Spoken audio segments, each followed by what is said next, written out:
flat white, is it? Thank you.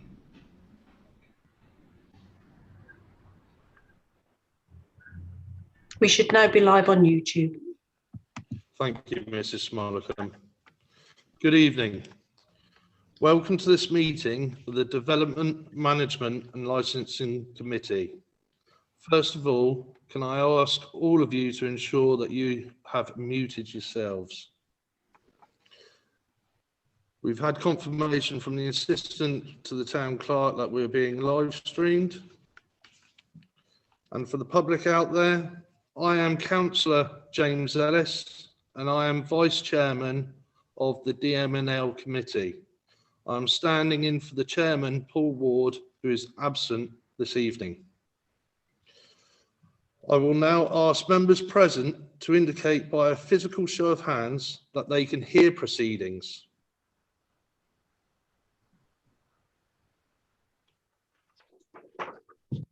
Thank you. It appears to me that we only have committee members on this Zoom meeting. Councillors and officers are asked to ensure that they have included their names against their thumbnail video so that they can be clearly identified by viewers. In accordance with normal practice on each matter that falls to be considered by the committee, I shall give opportunity for all councillors to speak before we go to a vote. Members who wish to speak are asked to use the Zoom raise hand facility or just to indicate by raising their hand. The quorum for this committee is 3. May I remind councillors and the public that the documents for this meeting are available on the council website.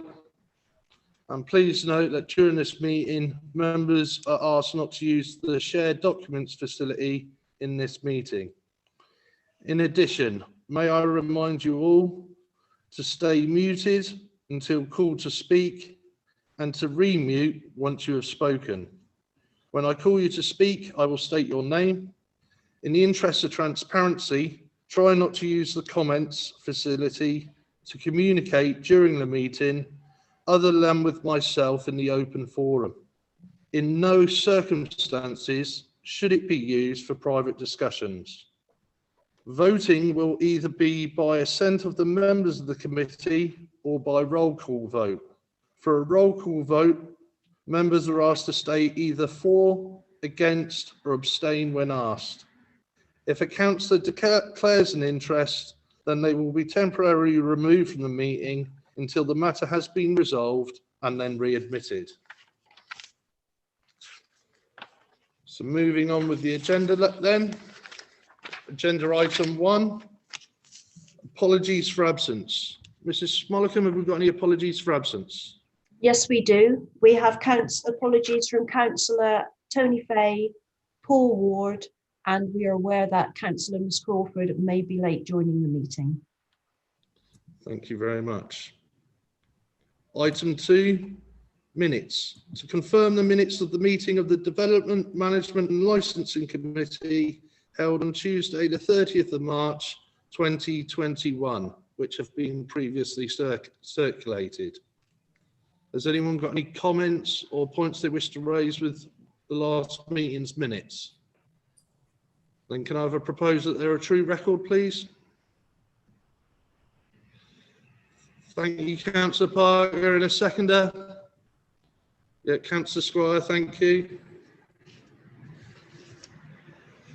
Item 3, declarations of interest. To receive disclosures of unregistered other interest from councillors on matters to be considered at the meeting, the disclosure shall include the nature of the interest.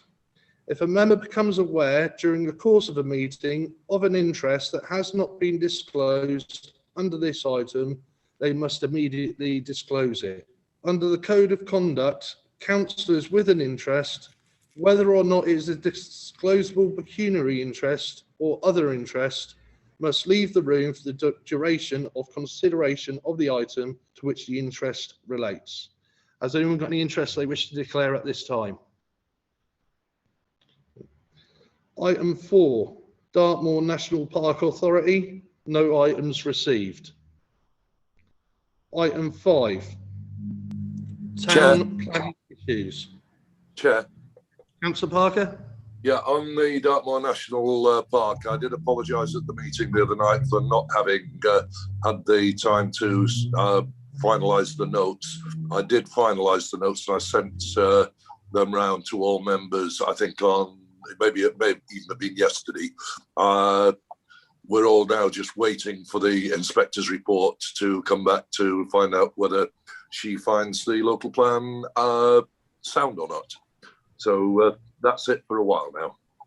Right, okay, thank you. Item 5, town planning issues, little A. So we have a new premises licence application at the Lemon Grove Cafe at 4A Duke Street. It's for the sale of alcohol for consumption on the premises, Monday to Sunday, 11 AM till 10:30 PM. Does anyone wish to comment on this? Is everyone happy for us to support that? Yes, right. Okay, moving on. Item B, new premises betting licence. It's Betfred at 21A Market Street for relocation of premises from Duke Street to Market Street. Just incidentally, they're moving into the old William Hill building that has been empty since October 2019. Has anyone got anything they'd like to say on this matter? Everyone happy we support it? Okay, thank you. Moving on. Item 5C.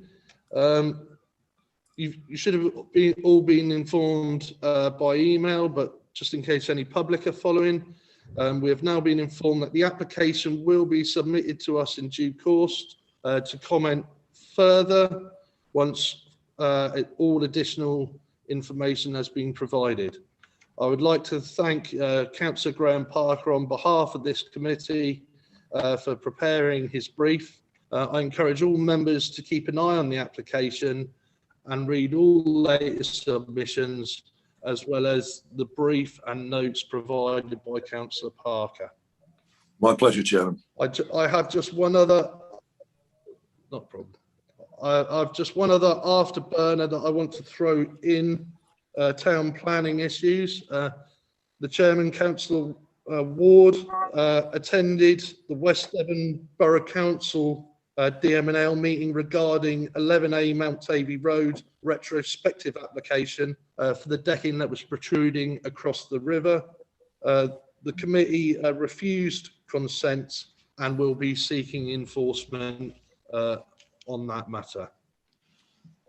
Chair. Councillor Parker. Thank you. Yeah, it was a really, really good meeting. The West Devon Tavistock members, Tavistock Town Council, and the members of the DMNL committee all spoke as one. The officer recommendation was overturned, as you say, permission was refused. It was interesting because over the weekend, the applicant, and before the enforcement notice was served, the applicant started removing the patio. And it looks as though the patio will be cut back to the level that got planning permission last year. So it's an absolute classic case of the two authorities working very closely together, and well done everybody. Can I say that I did go to sites after the meeting, and I met with the neighbour, who is a rather interesting person. I think I feel a bit sorry for the applicant, because the neighbour, Dr. Susan Andrew, her doctorate is in heritage and conservation, and she's also chairman of the Devonshire Association.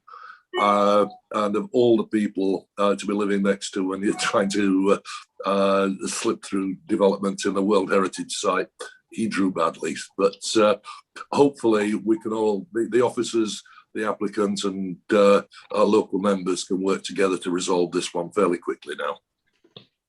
Thank you, Graham. Right, item 6, general correspondence. No items received. Item 7, urgent business brought forward at the discretion of the chairman. I have none. Item 8,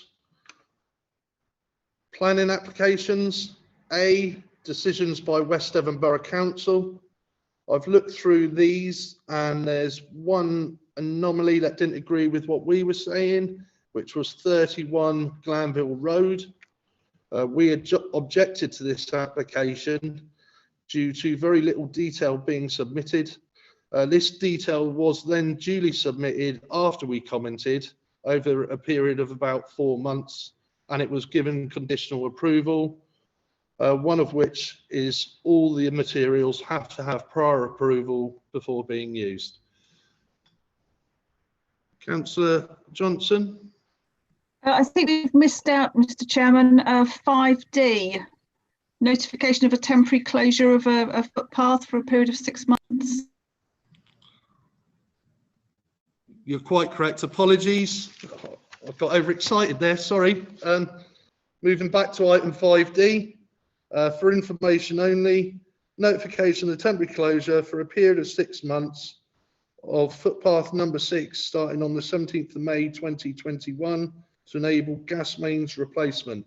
For those of you that aren't sure of this pathway, it's just down from the Monksmead junction. Okay. Is there anyone got anything to say on that? Thank you, Madam Mayor. Councillor Parker. You're on mute. Caught me out. Yeah, can I pick up a couple of others on item 8A, please? The Mount Kelly College, yeah, the application was approved, but it's very, very strange, and it's beginning to get a little worrying that it was approved, but the officer didn't seem to appreciate that the site is in the conservation area. There's absolutely no mention of the conservation area, no mention of the heritage assessment at all. Again, slightly worrying because it's also picked up on the Tavistock College one. That one we supported and it's got conditional approval, but again, the officer seemed to not appreciate that the site is just a few meters from the World Heritage Site and the setting of the conservation area. I'm not disputing the decision, but there seems to be a worrying trend as far as Tavistock's concerned, that officers aren't really taking heritage terribly seriously in this town. Okay, thank you. Has anyone got anything else that they'd like to add for 8A? Moving on then to 8B, new applications to West Devon Borough Council. And we've got the first one, which is 9 Ford Street. Decision has already been made on that on the 23rd of the 4th of this year. That was a tree felling. So then we've got 1 Deer Park Close, which is a householder application for proposed extension to gable end and replacement of existing concrete roof tiles with natural slates.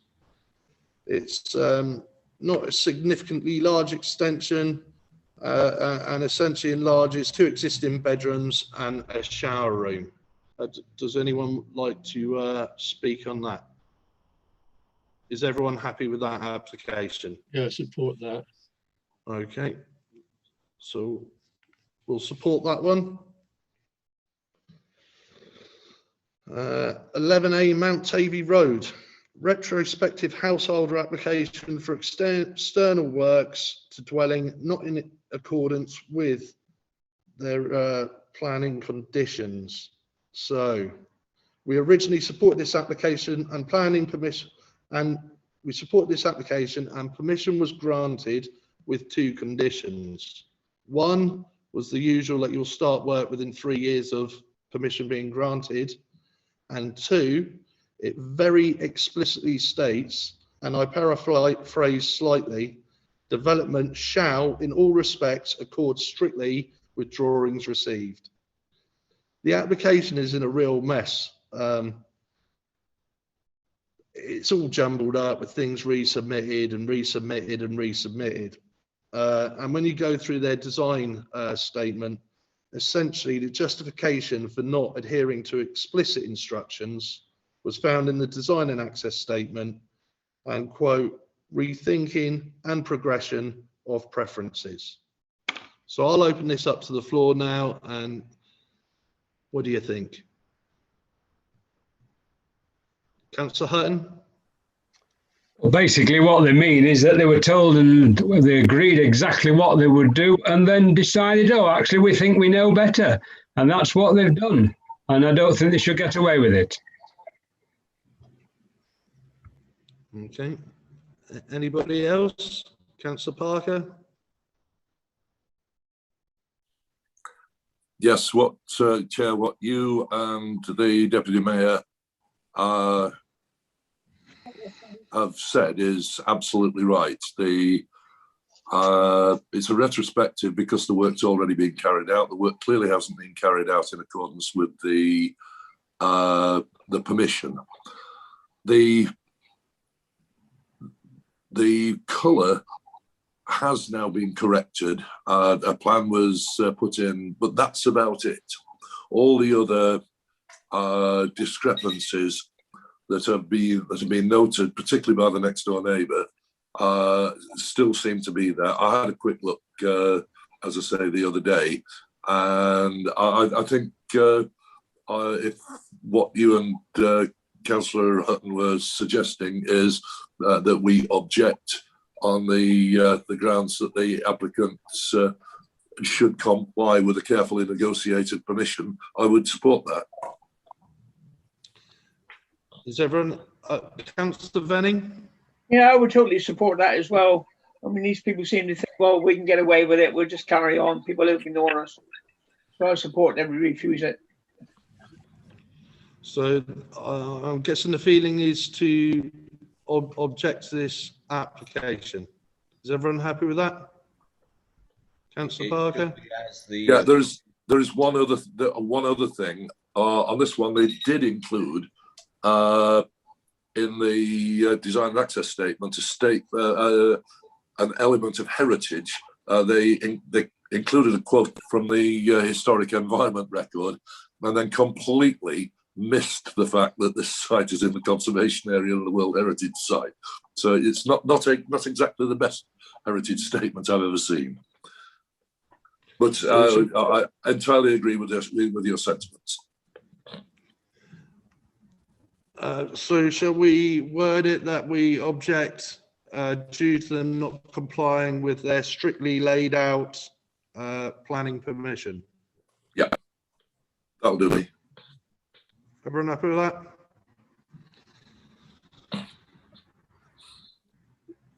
Just give us a nod, Jan, when you're happy.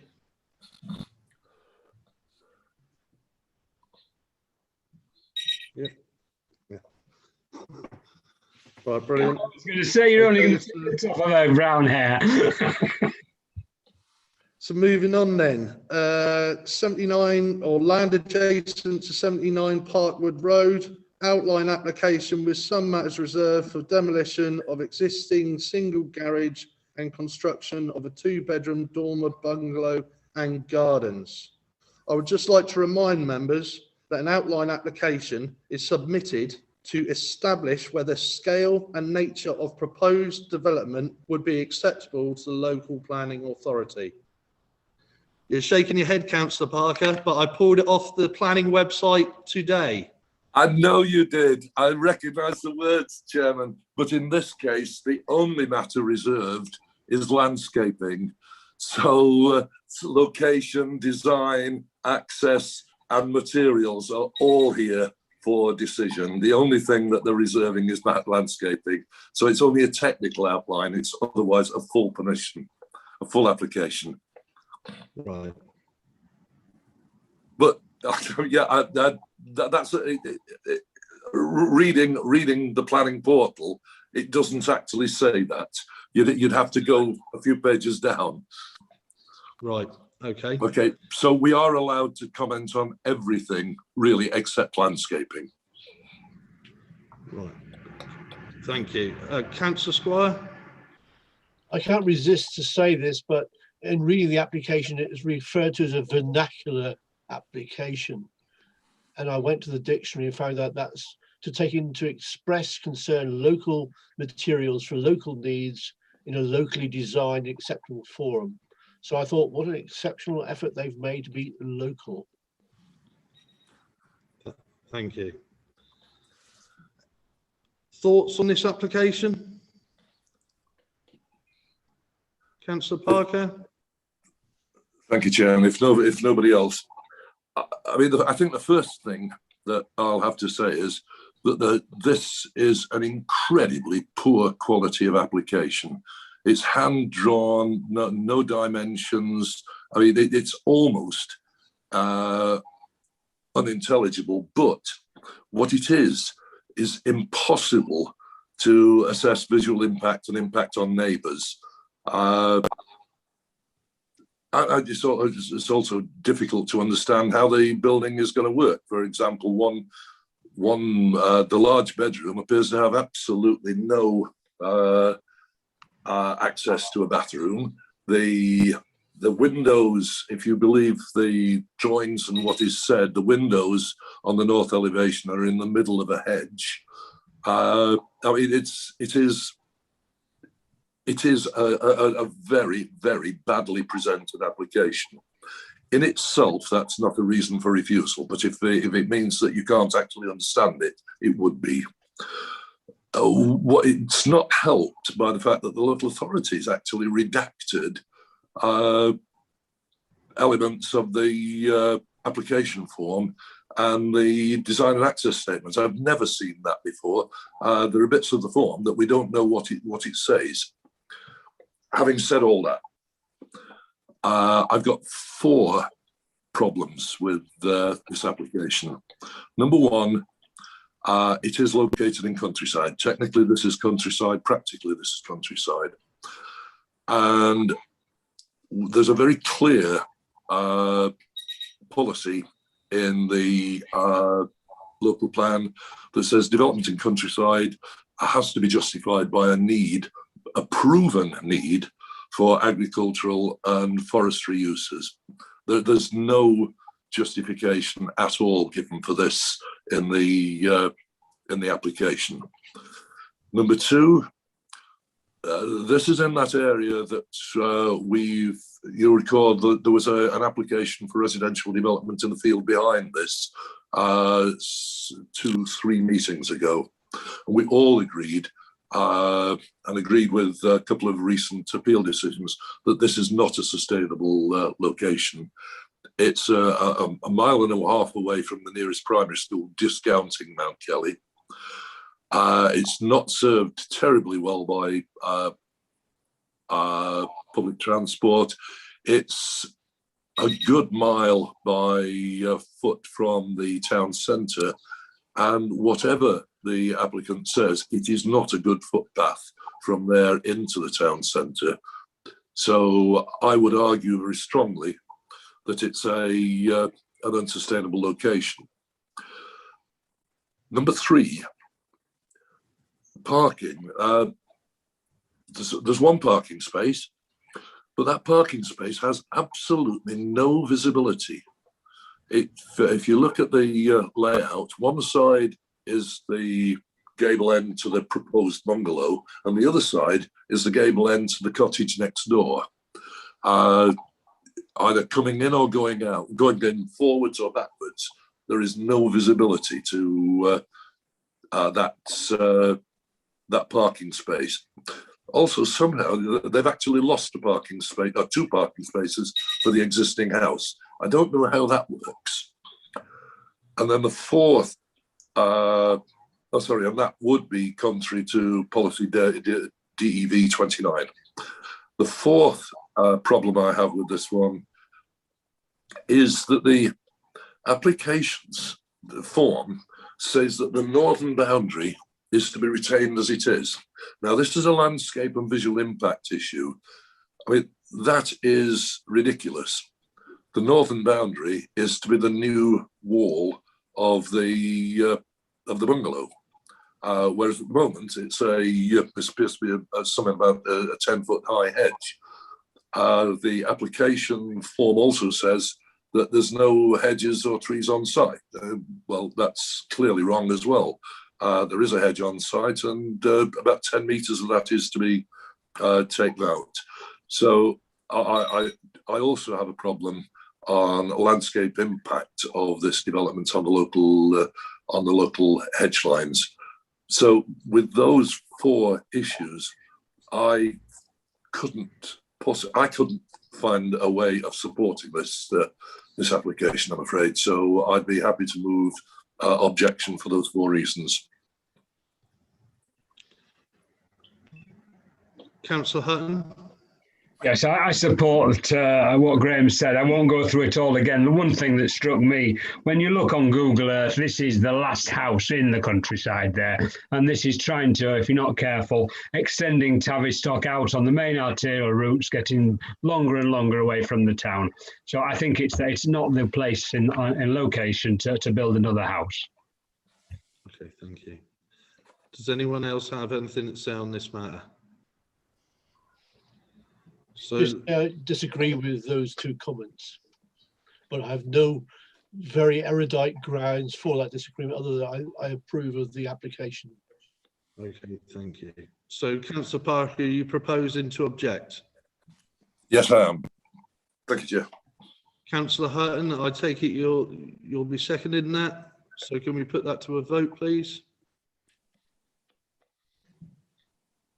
1, 2, 3, 4. So then we'll object. Mrs. Smullicum, did you manage to take notes on the reasons for objection? Would you like me to? Can I just say, I don't take notes before a decision is made, because obviously if only Councillor Parker had felt like that, I wait until the decision is made and then ask for the consolidated reasons. Okay. Well, the 4 reasons. Would you like me to send you my handwritten notes, Jan, to save time? Don't worry, I'll pick them up from the video. Yes, of course you will. The 4 reasons are unjustified location in the countryside, and that's contrary to policy TTV 26. Unsustainable location, requiring use of the private car, which is contrary to policy DEV 29 and SPT 2. Unsatisfactory parking arrangements with poor visibility, which is contrary to DEV 29.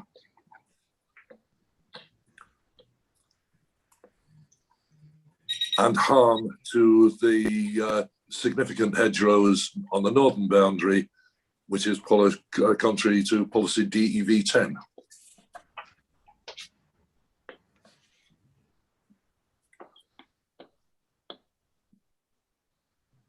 That's fine, thank you. Right, okay.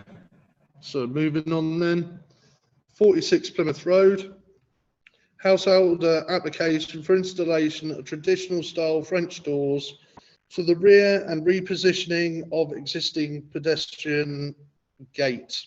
46 Plymouth Road is part of a bigger project to redesign the gardens. It states in its application, the proposed window cannot be seen from the public realm.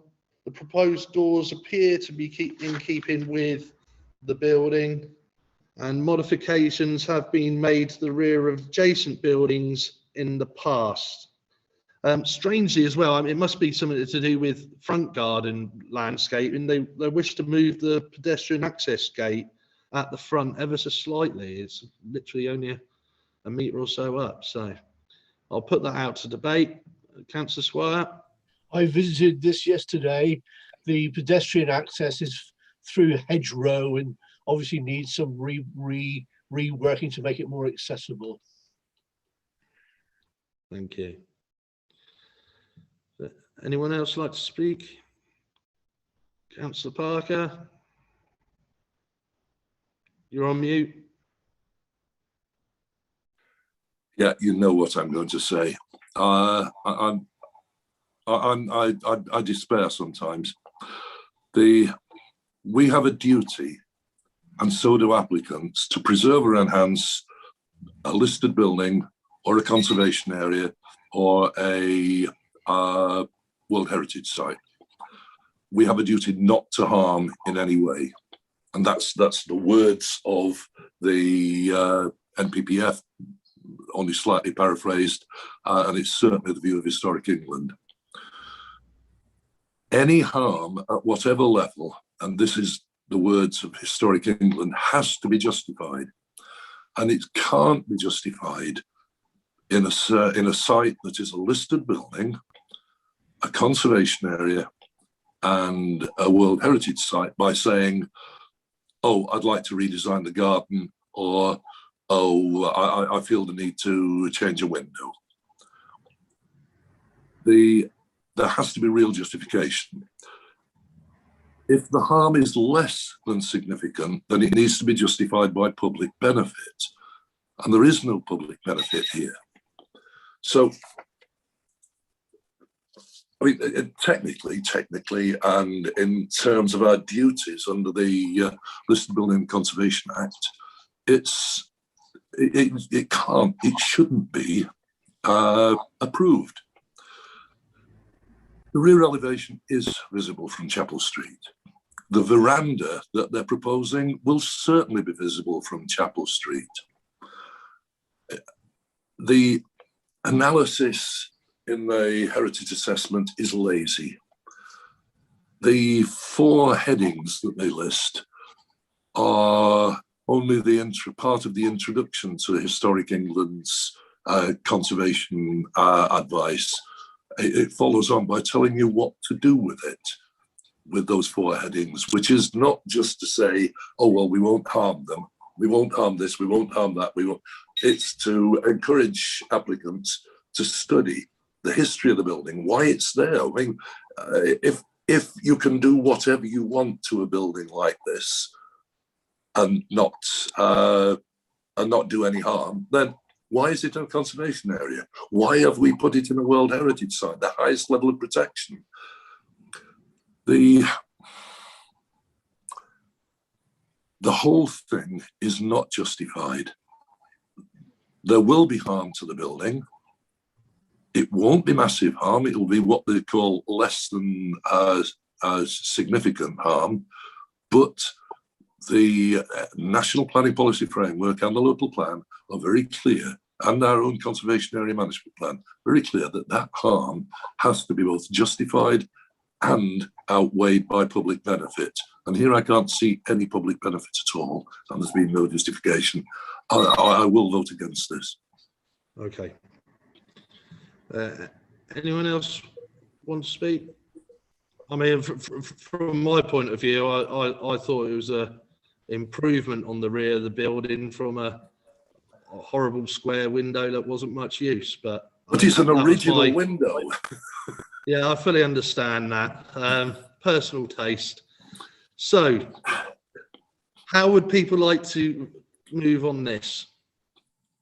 Well, can I move an objection then, please, Chair, on the grounds that there's been no justification given for moving the gate or changing the window, that there will be harm to the building, to the conservation area, and that that harm is not outweighed by public benefit. Okay, do we have a seconder for that? No, then that Councillor Johnson?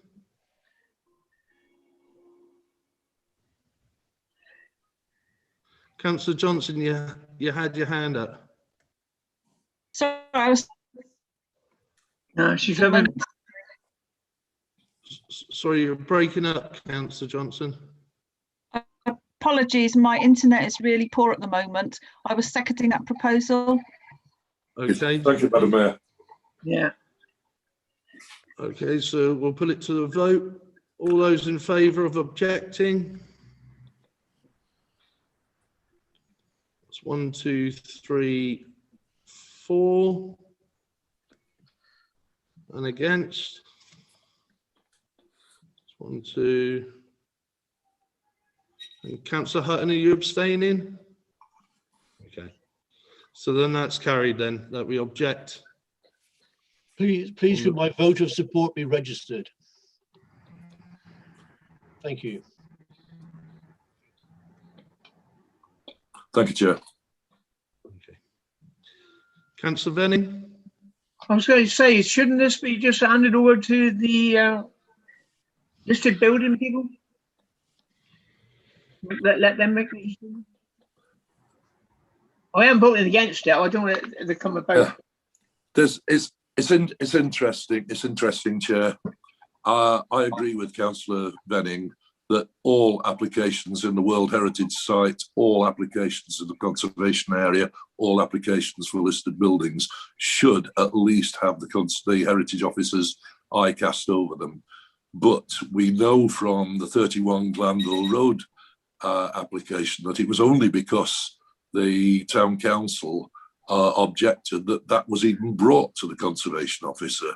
The vast majority of heritage applications in this town don't go in front of the Conservation Officer, and it's only generally the fact that the Town Council creates a fuss, raises the issue that sadly that heritages take any notice of at all. And so that's why I raised the issue of Mount Kelly and Tavistock College. Whatever you think about the decision, the simple fact is that both of those should have had recognition about the conservation area, and one of them about the World Heritage Site, and they didn't.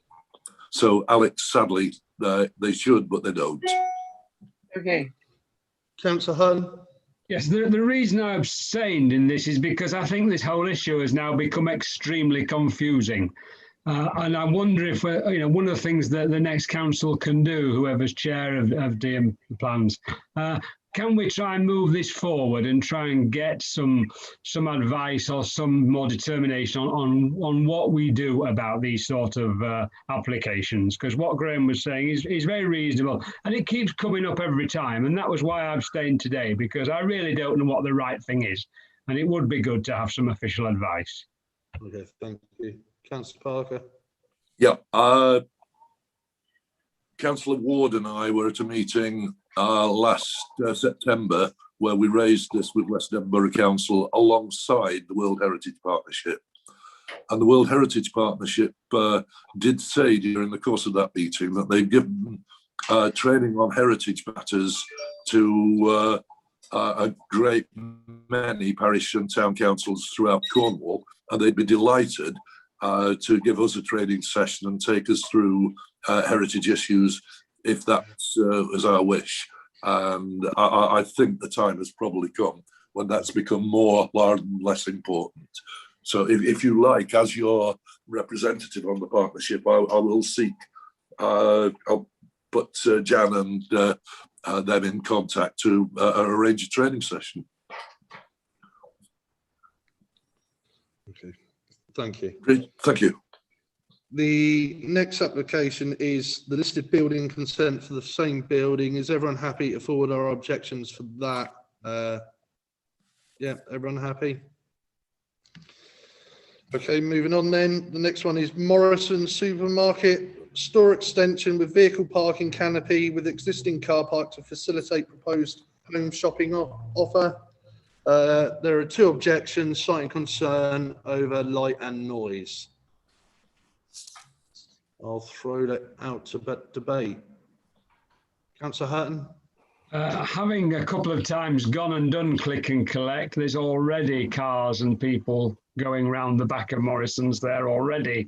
And in effect, it looks more like they're just putting a canopy over the whole area, which actually might even help the light and the noise because it's more enclosed. Thank you. Yeah. Councillor Parker? Yeah, I have no problem with retailers moving forward and accommodating new forms of retailing. What we've got here is we've got a reduction of 20 odd, I think it's 28 car parking spaces, and an increase of 240 square meters of trading area. So the trading's going up, the car parking's going down. Those 2 things together are going to make public transport access more rather than less important to Morrison's, particularly given the amount of additional floor space. So if the mood of the meeting is to support, I'd go along with that, but I would also add a request that the Borough Council seeks a year's contribution to the 89 bus, which actually runs through and right past this very building, through Morrison's car park, and would stop outside this building. And that would be in the interests of sustainable transport and customer convenience. And if the County Council review this meeting on YouTube, then can I remind the County Council that Tesco's, who didn't apply for a single square metre more when they got their permission, gave 3 years contribution to the 89 bus. So there is strong precedent for it. 2 small points. I do take the neighbours' concerns about lighting and noise nuisance. This is a building, and that will be lit. The service area will be lit, and it will operate 24 hours according to the application form. So I think it would help if we say that we have sympathy for the complaints or concerns of the neighbours, and would like conditions attached to resolve those. That's easily done. Just making sure that light doesn't spill onto onto neighbours, and that any fencing is soundproofed. The other issue, and I don't know whether anybody else has worked this one out, I'm not sure how anybody's going to get into this building, because it looks as though it's freestanding from the main store. There's no door into it other than through the service yard, and the service yard entrance is way up the car park. I don't understand how it's going to work. I believe it's just for home delivery, so they'll have their home delivery vans in there getting loaded up with groceries before going out. I thought it's click and collect is the way it's described, not deliveries. No, I took it as home delivery, so I don't know if anyone else did. I've got their application form. I'm sure it says click and collect. Well, I mean, home shopping service, I think they worded it. Let me just have a quick look. Councillor Johnson?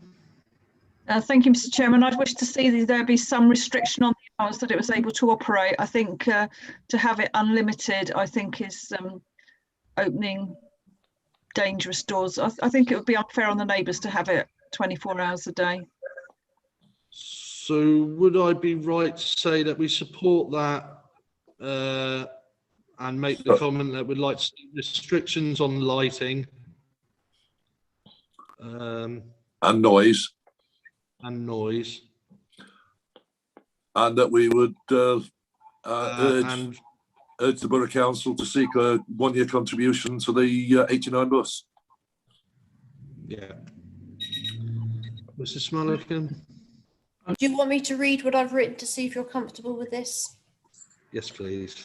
Support, however, requests that West Devon Borough Council seeks a year's contribution to the 89 bus which stops at this site. This would improve transport sustainability and customer access.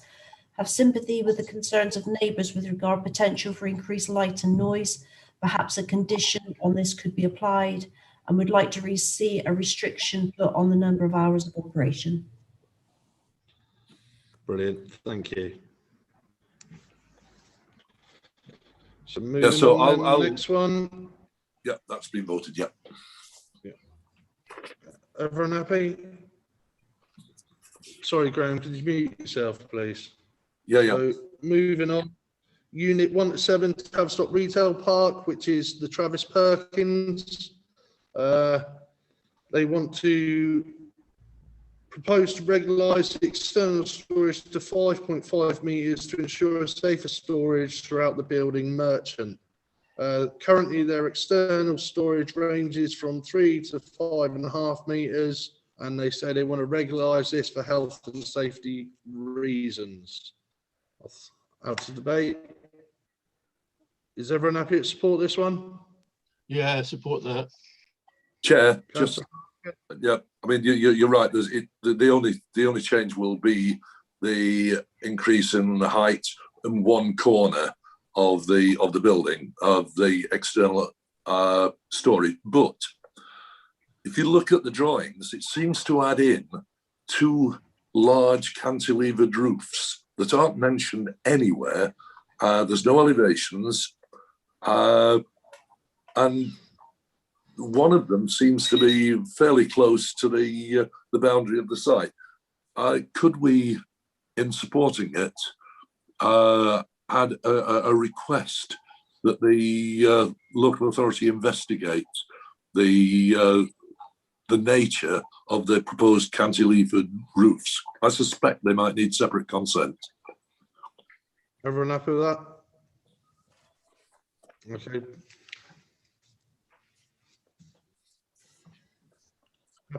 Happy, Jan? So 69 West Street, advertisement consent for shop signage either side of the main front window. They currently have a sign hanging on a chain of a similar design. The application submitted just wants a permanent fixture from what I can see. So I'll throw it out to everyone. Everyone happy with this application? Yeah. So we'll support that then. Yep.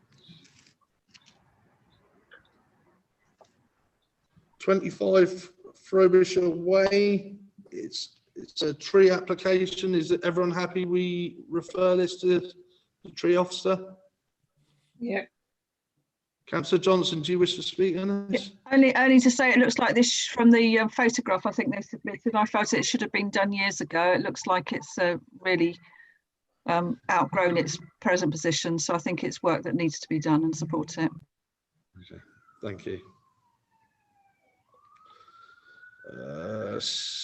Next application, 73B Bannerwell Street. Listed building consent for replacement of 3 UPVC windows to rear elevation with single glazed timber casement windows. From what I gather from the application, they're returning the windows to a more original design and materials. Councillor Johnson. Thank you, Mr. Chairman. I thought this was a really nice application. I like the idea they want to go back to the original materials. It looks like they've done quite a lot of research to establish exactly what was there in the past. So I would like to support that. Councillor Parker. Thank you, Chairman. I absolutely endorse what the Mayor's just said. And one thing I would like to say is that when I go on about heritage statements and heritage assessments, they don't need to be complex. Here's an applicant who said, we've got UPVC windows. I recognise that they're doing harm to the building. I've researched what the original ones would be like. I've found somebody to make them and I want to install them. That is great. And for a small issue like that, that's as complex as a heritage statement needs to be, no more. I think this is a delightful little application. I entirely support it. So is the committee, Councillor Smith? Is it not possible to put windows in, which I applaud? I think it's a wonderful idea, but couldn't they put double glazed panels in there for conservation? Because the single glazed are going to sweat and run with condensation. The answer, of course, is yes, but that wouldn't need planning consent, because the secondary glazing, which is what they would normally do for a listed building, is removable, and so that doesn't need consent. It's just secondary, Graham. Yeah. Okay, thank you. Is everyone minded to support? Okay, brilliant. Moving on then, 11 Oak Road, it's a tree application. Is everyone happy to refer that to the tree officer? Yeah.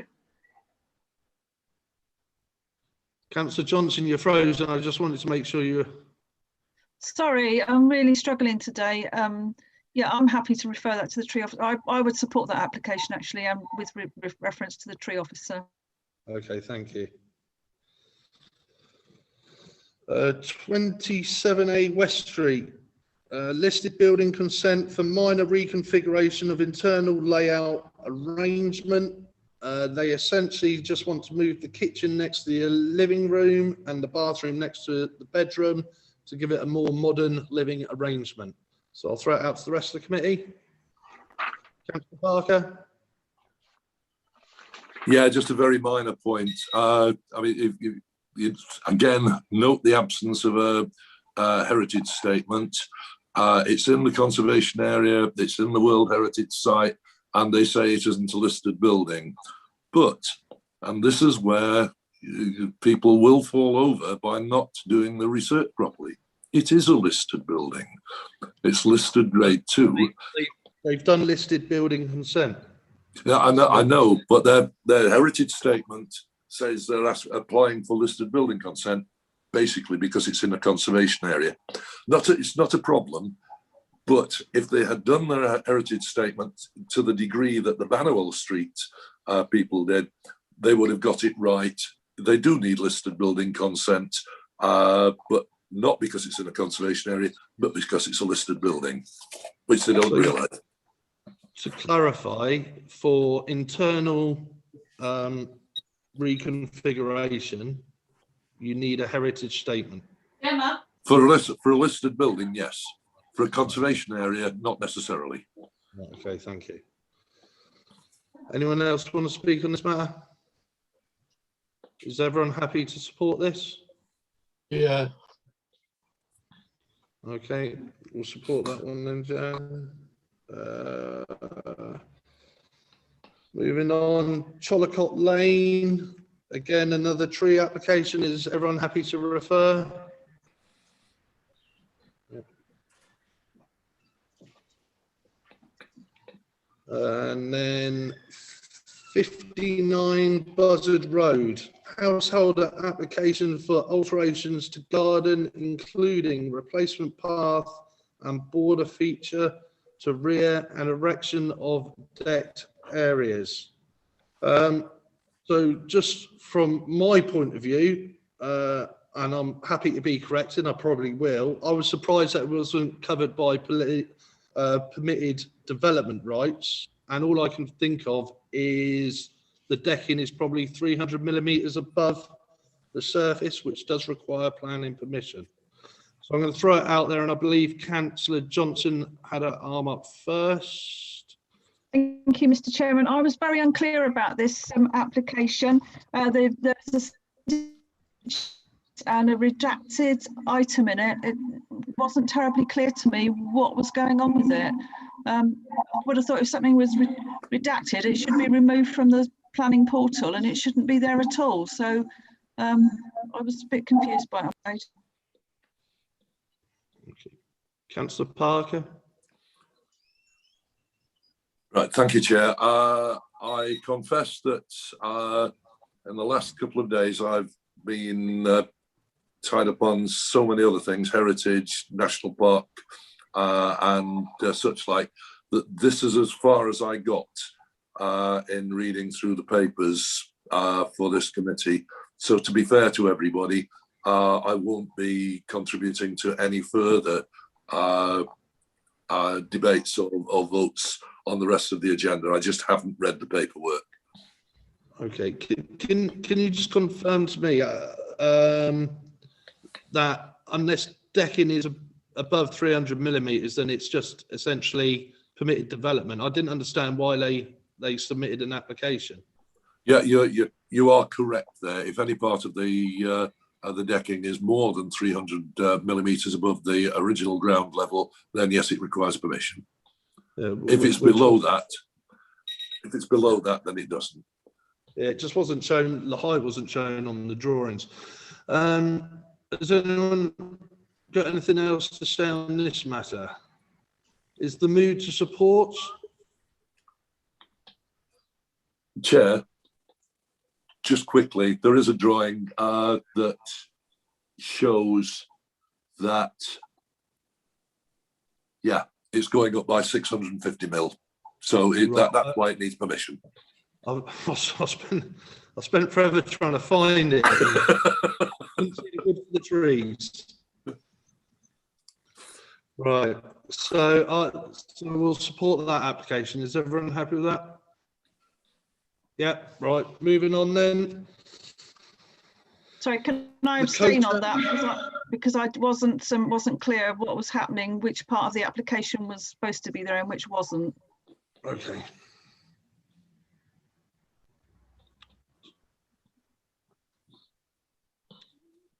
So moving on, the Coach House Manor Close householder application for erection of single-story extension. It appears to be a conservatory style extension to the rear of the house. I thought it was very nice, but let's see what the rest of the committee think.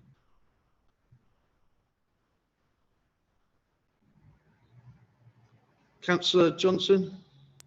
Thank you. I thought it was a large plot, and to me it looked okay. Yes. Councillor Venning, have you got any points to add? You're happy? So we'll support that application. Everyone happy with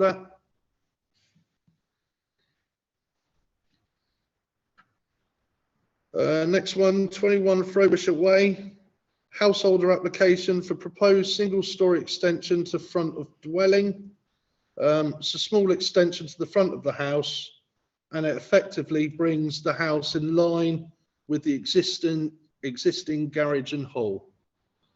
So I'll throw it out to the rest of the committee. I support that. Is everyone happy to support this? Councillor Johnson, did you want to speak there? No, sorry, I was just voting, saying that I'm happy to support it. Sorry, Mr. Chairman. No, that's fine, thank you. So we'll support that. 129 Tamar Avenue, householder application for single-story rear extension. It appears to be a small extension to convert what the drawings indicate as a utility area into a more practical shaped room with a small utility bit at the end and the rest being a dining room. So I'll throw that out to the rest of the committee. Yeah, I support that. Everyone happy to support? Gets my vote. Okay, that's a support. And then we have One Drake Gardens, householder application for a proposed replacement of defective roof, conversion of roof space to accommodation, and construction of rear dormer. So it's a loft conversion. There's not a lot of detail, and I couldn't find any elevation measurements to compare the height difference that this roof was going to have with adjacent buildings. So I'll throw it out to the committee for debate. I support that. I'd support that, Chair. It's just the back is going to be squared off. The front remains the same with a Velux in it, and the back gets squared off instead of being at an angle to provide living space. So the mood to support, is everyone happy with that? Councillor Johnson, with your video off, can you just verbally confirm you're happy to support? Sorry, I have been frozen for most of that conversation, so I'm not going to vote on that, I'm afraid. Sorry. Okay, that's fine. Yeah, so we'll all support that one, which brings us to the end of this week's round of meetings. Councillor Venning? Before we go, going back to the one at Buzzard Road, is there two parts of that application? One for planning permission and one for not planning permission? You're talking about the deck space. If it's got above 300, it's got to be planning permission for it. Is there a planning application in for it? Well, they've applied for the garden, including replacement path, border feature and erection of decked areas. So they're putting like a hot tub in and some extra decking down the side. I think they're turning it into quite a nice little party garden. I mean, they have to have planning permission to put the decking in, don't they? Yes, they've applied for it. Yeah. They have applied for it, Alec. Okay, okay. Right then. Thank you everyone for tonight's input, and thank you for supporting my first time as chair. Well done. You did it Nicely very chaired. well. Well done. Nicely chaired. Excellent, James. Glad Good you night were- everyone. Good No night. more. Bye. Well done. Well Good done. night, everybody. Good night.